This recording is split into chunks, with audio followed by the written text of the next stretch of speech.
Alright guys, welcome back. My name is Togar, and in this video I want to go over the best way and the fastest way to make money online in 2026. Now be ready to be surprised, because sometimes the fastest way is not always necessarily the best way to make money online. But yeah, that's what we're going to uncover in this video right here. So first up on the list I have Shopify, which I would immediately put in the S tier, which is the best tier, which makes it the best way to make money online in 2026. The reason why I would put it in the S tier is because having your own Shopify store, and I'm not talking about dropshipping here, this is an actual brand. So having your own brand means you own an asset. You own the customer data, you own the product designs, the patent, whatever you create, it's all yours. So because this is your own asset, it's something very sustainable. You also don't work with any clients or bosses. Sure, you have customers, but they usually have very small problems instead of having clients with big problems or having a boss, to answer to. Next thing, having a brand means also you can exit much easier. It can be sold to big multiples, 4 to 10x multiples easily. If you have like I said, a sustainable brand that's profitable. It also compounds over time as the brand grows gradually. You become more valuable over time, so you can decide when to exit.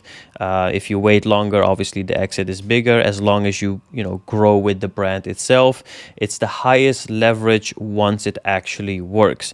Now, I do have to say it's a bit harder upfront. The reason why is because, usually, especially if you're working with Chinese factories and stuff, suppliers, you have to go to China like I did, really source the products yourself, really look for quality control and so on. You have to find your fulfillment center, your 3PL that sends it to your client. All those kind of stuff is a lot of work upfront, I would say. But once it's done, once it's correctly, set up, it gives you real freedom, but also leverage. It's much easier to scale than some of these other options which we're going to discuss today. So therefore I would put it in the S tier, which is again the best tier of them all. Now next is, let's take Forex trading. Now Forex trading, I would honestly personally put it right here in the D tier, which is kind of the worst tier you can have. And the reason why is because there's just too many variables outside of your control. And I speak out of experience because I've done it for 3-4 years when I was much younger than this. And the variables is just crazy. Like once the new setup comes out, like just recently, Trump did something, so therefore the whole market reacted, which he does seamlessly like every 2 weeks or now he does something crazy. So these are things outside of your control. Also, don't forget, you are a retail trader. You're competing against institution. Better said, you're betting against the smartest money in the world. So as a retailer, you don't have that inside knowledge that some of these institutions have, or these huge EFT companies have, that BlackRock and Vanguard. These guys have details that we find out much later once it's on the news, which is already too late, right? Also, it's emotionally and statistically very, very brutal. Like there's no way you always have a winning streak. You sometimes lose trades. This does emotional damage. It depends how you recover from it. And also, if you have a winning streak, sometimes this makes you overconfident, so you start taking bigger risk. And having a system, a protocol to follow no matter what is very hard. It's not easy. On the other side, the reason also why I would put it in the D tier is because you don't have any ownership of something. There is no leverage that you can exit or whatever. It's just you trading, betting on yourself and your knowledge, and going against this institution. So therefore it's very hard. Not to say that you can't make money. Obviously there are people making money out of Forex, but statistically it's a very small number. So therefore I don't see it as the best way or the fastest way, honestly. All right, next up on my list, let's take TikTok Shop. I would put this honestly in a tier, And by TikTok shop, I mean being an UGC creator and creating TikTok videos for a TikTok shop. Now, the reason why I would personally put it in the A tier is because there's a massive opportunity right now. It's still new. You know, brands are always searching for UGC creators desperately. It's a low barrier to entry if you're comfortable being on camera. And like I said, TikTok shop is still early, so you can make quite a lot of money on it. Now, why I don't put it in the S tier is because, well, it requires time every day to make content. And at the same time, it's not your product. It's not your machine that you're creating videos for, and the upside is much bigger for the brand than for you necessarily, you know. So you're still trading time for money. There's no back-end ownership, like I said. And if you want to start and make some quick bucks, I think this is really the fastest way to go, one of the fastest way to go, but it's not necessarily the most sustainable way to go, like a Shopify brand in the previous example. Speaking of Shopify, you know, there's also dropshipping. Let's take that as well. I would put dropshipping definitely not close anywhere to the S tier like a brand. I would put dropshipping more in an C tier. And I'm talking about old school dropshipping, not branded dropshipping. Branded dropshipping I would put maybe perhaps in the B tier, but old school dropshipping is just meh. It's, you know, it's testing cheap product from China. It's low barrier to entry. Everyone can do it. It's easy to start. So therefore, you know, it's very saturated. I mean, it works until somebody copies you and kills your whole momentum and there's nothing to build on top of it. And usually when you drop ship, you sell a product that people buy once, so there's no sustainable growth. Like, they buy once, they see it's Chinese crap, and they will never buy from you again. Matter of fact, they will probably leave a bad review as well. So you're also doing damage to your brand, which you actually don't have because you are drop shipping. So therefore, I would put it in the S tier, honestly. Now let's take something else. Let's take media buying. Media buying, I would personally put in the S tier. That's how I made a lot of money fast as well. So being a media buyer has its perks. Obviously, it has its downsides as well, but it has way more perks than most of these options that we're discussing today. You know, it's directly tied to revenue. Like if the brand that you're running ads for is making money, that means you're making money as well. It works in any industry. Could be e-commerce, could be info products, could be local businesses. Whoever is out there looking for clients or sales, you can run ads for and you can make them money and therefore make yourself money. You know, your performance skill is literally your leverage. The better you are, the more money you can make. And you know, starting as let's say a freelancer media buyer, you know, like just managing some of your clients, can easily grow into having an agency like I did, and then eventually moving to having some equity in some of these businesses, or even total ownership, you know. So there's a path for it. Like, obviously, as a freelancer, you're tied to your time. So if you stop working, then you're also not making money, obviously. But as you transition to an agency, start hiring a team, you get some more of that freedom back, and eventually having equity and ownership in some of these businesses, that gives you really sustainable growth, and also not necessarily very, very fast, but I wouldn't say it's slow either. Like, it's really on the S tier, honestly.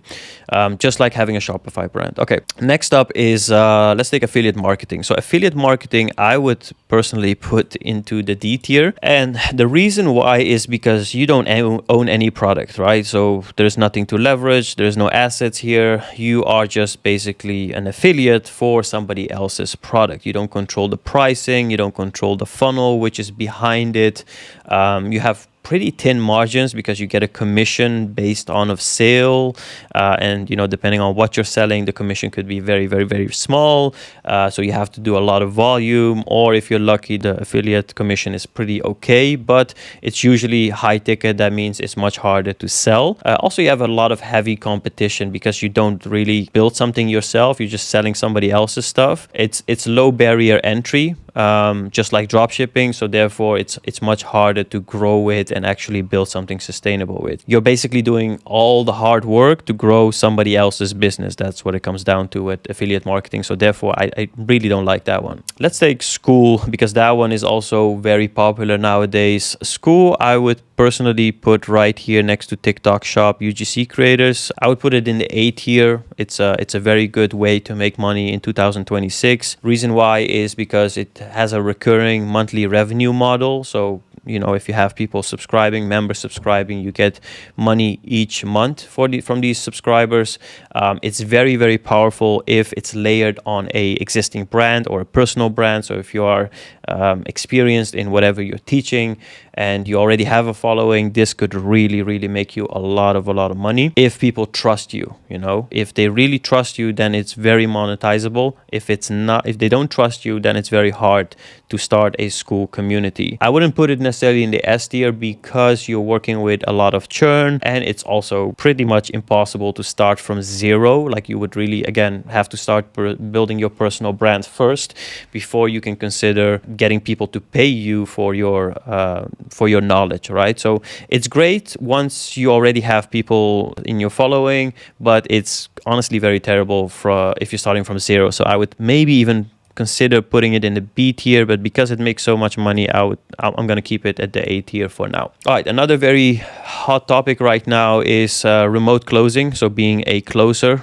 And this one, personally, for me, it belongs in the B tier, and I'll tell you why. It has a high income per deal, usually. If you're smart, you're selling a product that's high ticket, so therefore your margin, like, usually you get 10 to 15% per sale. So if you're selling something worth of 10K, that's an easy 1K or 1.5K for you in commissions, which is, you know, really nice. But you are very, very dependent on the owner of whatever info product you're selling, right? So if they do their best and people really trust that person or that influencer, then you have a much easier time selling. But if you're selling for an unknown brand, selling for an unknown influencer, it's much, much harder. You're really doing the hard work. For my agency personally, when we get a client prospect, they're already pretty warm. They know me, they've seen my videos. So my closers have a much easier time right now, let's say, compared to, let's say, 3 years ago when my brand wasn't that established. So we had to work much harder to convince them in these closing calls, and now it's just much easier. So it really depends. You know, it could easily be a B tier, it could also be a C tier, it could also be an A tier. So I would put it in the middle, because it all depends on what you're selling and who you are selling for. Also, obviously, you know, you have to have strong sales skills, and, you know, the good thing is it's location independent, but it's definitely not a S tier because you're capped, you know, usually. So if you don't do any calls, that means you're also not making any money, and you're also not building any assets. So therefore you're limited with the time that you have.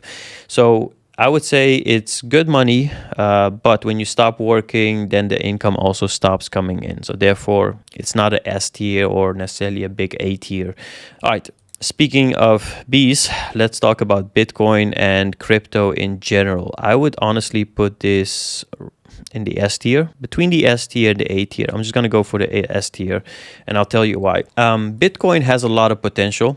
I'm not going to be too euphoric about it. I'm pretty neutral compared to some of these people that are predicting $1 million Bitcoin, you know, but it has still a lot of upside. Institutions are stepping in right now. The only one that are not in or are selling are really retailers. Institutions are buying very heavy right now. So it has a lot of potential. Governments are getting in, which is a crazy big thing. It's much more seen as a extra asset class nowadays. Like, if you talk to 2 years ago, people would laugh seeing crypto as an asset class, like, you know, stocks or commodities or real estate or something like that. But now it is, you know, it's a very good long-term wealth multiplier. You do have to have money to buy it, of course, so it's not easy. So maybe it should go into A tier because it's a bit harder to enter. You know, buying just 0.2 Bitcoins is not going to make you rich.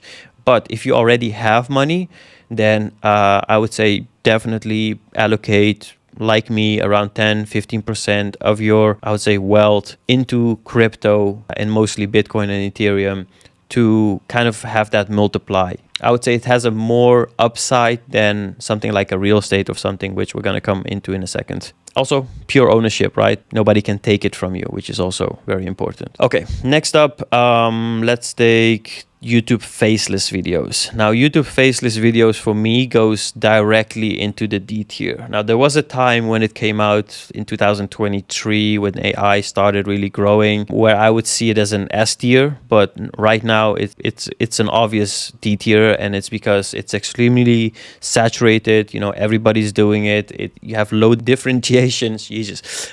So you really have to work hard. And all these AI videos on YouTube, just be honest, they all sound the same, you know? It also requires massive volume. Some of these faceless accounts, they are pumping out like 5 to 7 videos every 1 or 2 days. And, you know, it just takes a lot of heavy work. You have to have an AI copywriter, you have to have an editor, you have to have a script, idea generator, and like, it's just not worth it. Also, not to forget that YouTube and Google, they all are against this AI stuff on their platforms. It makes the platforms low value, so therefore they're kind of punishing you, like demonetizing videos. So therefore the whole idea you started for YouTube faceless videos to make money on AdSense, right, on YouTube.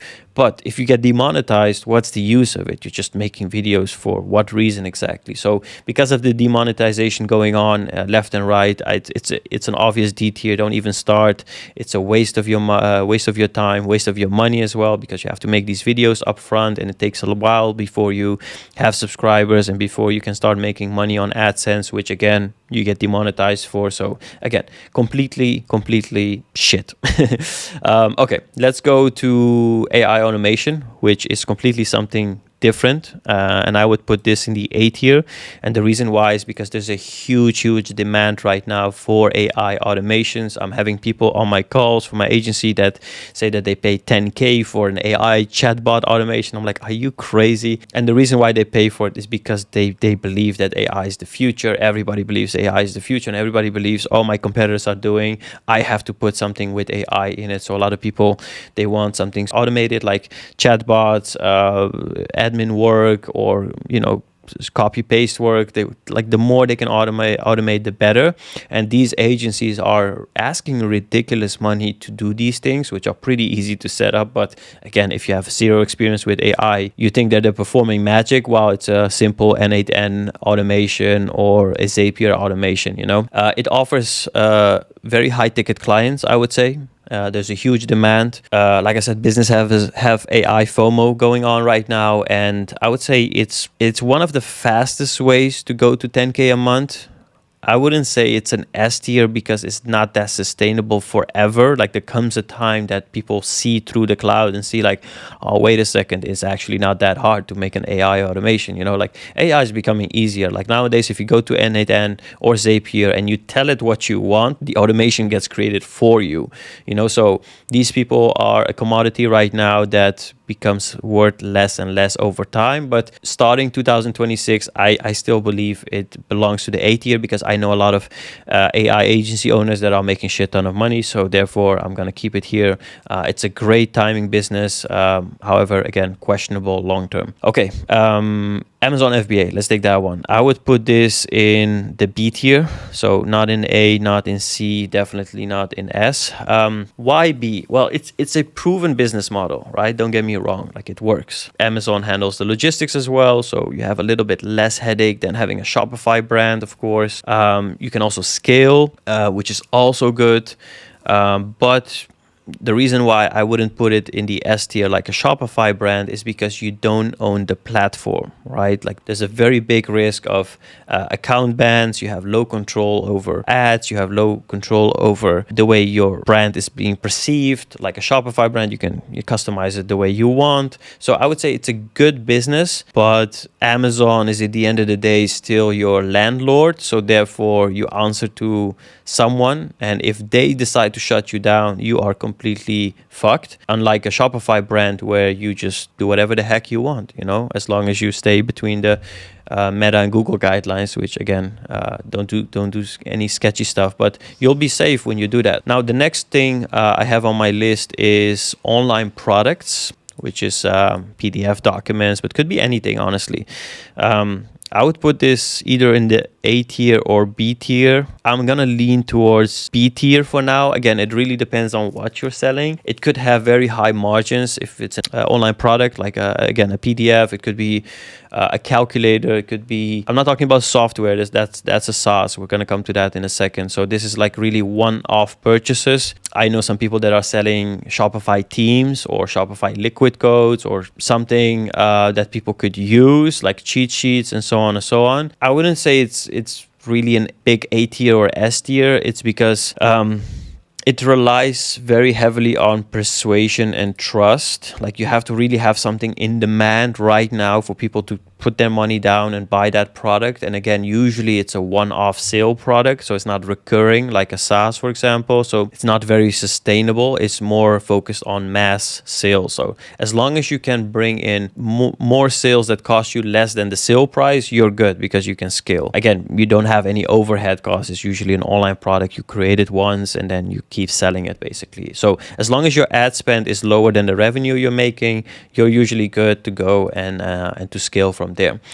Which brings me to SaaS, since we're on this topic anyway. Like a SaaS, I would put maybe in the B tier, but I'm gonna lean towards the A tier more. It's because it has a much higher upside than online products, because you have a recurring revenue model, and if you have a good product, it becomes very sticky. Therefore, when you exit the brand, you have a very, very high multiple. Like it's a much higher multiple than a Shopify brand, because a recurring revenue model that is sticky, oh man, the multiples on that is very, very big. Like it's nothing compared to it. So I would say it's definitely in the A tier. However, I do have to say, it's very, very hard to start one. I would say it's easier now than ever though, because the cost of creating software is much cheaper thanks to AI. Like back in the days, it was very, very hard. I would probably put it in the C tier because there's so much risk involved into developing something that you don't even know people want. But right now, you could create a software very easily with AI and test it against the public and see what the reactions are. So I would say there's slow traction. You're also dealing with some churn here and there, so that's why I'm not talking about an S tier. But again, if it's sticky, that means it's very good, and you can sell it for a very big multiple. And the complexity really depends on what you're creating. So it could be very complicated, but it could also be a very simple software that people just want. Okay, now bringing us to what's left. So we got copywriting, we got real estate, and we got social media manager. Let's take copywriting here for a second, and I would put that in a B tier. And the reason why is because copywriting is kind of a timeless persuasion skill. Like you always need good copywriting. I would definitely not put it in the A tier or the S tier. I'm even considering putting it a bit lower on the C tier. And again, when we talk about copywriting, we have to differentiate two types. We have the old school way of copywriting, and we have, of course, using AI to copyright. Now, if it's strictly AI, then I would maybe even put it in the D tier, because there's no value in it. Everybody can just go to ChatGPT and write a good copy, right? If it's more manual and a little bit optimized, I would put it in the C tier. But if it's really like you really have some experience with copywriting, then you belong in the B tier. Now, I remember in 2018 when I was working with my agency and there was no ChatGPT back then, I was looking for a copywriter, and damn, that was hard. Like I was looking my ass off. I couldn't find anyone that was good. Like most of the people that were good, they were asking absurd amounts of money, which my agency just couldn't afford at the time. And the ones that did apply for copyright, they was just mediocre, so there was very, very hard to find. Nowadays, all those good ones back then, are replaced by AI, and then you have the really, really good ones. These are, of course, still making money. However, they are leveraging AI for the brainstorming and so on. So I would say copywriting somewhere in the middle. It really depends on what you're writing copy for. Okay, next up is real estate. I would put this also in the B tier, honestly, because it's not that easy as people make you believe. It's not a wealth creation thing. It's more a wealth preservation. So it's not like a fastest way to make money. It's more of how do I preserve my wealth? How do I keep my money? You know, it's a good place to put your money in, but it's not necessarily a good place to make money with. So it's a good inflation hedge as well. Obviously, we have seen inflation rise over the years, and when inflation rises, usually all these assets rise as well. So if you own stocks, if you own real estate, if you own commodities, then that usually rises with it. If you have your money on the bank sitting there doing nothing, you're just giving away 3% of your wealth each year, 3 to 4 even. I know they say 2, but it's more like 4.